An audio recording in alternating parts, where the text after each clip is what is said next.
講真嗰句啊，其實我平時同埋屋企人一樣都好少去食鈣片嘅。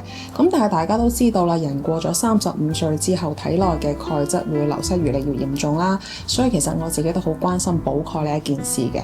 咁但係相比起好多嘅一個保健品，我自己會更加趨向於從天然嘅食物入邊去攝取鈣質。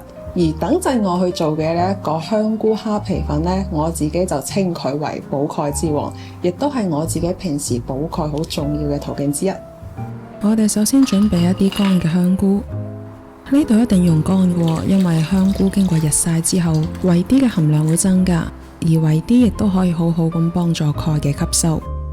再準備一啲淡味嘅生曬蝦皮，蝦皮本身含有好豐富嘅鈣質嘅。先將香菇洗乾淨之後切成細條，大概就切成咁一條條就 OK。放入去鑊入邊，中細火慢炒，炒到咁一搣就碎，就可以拔起身備用。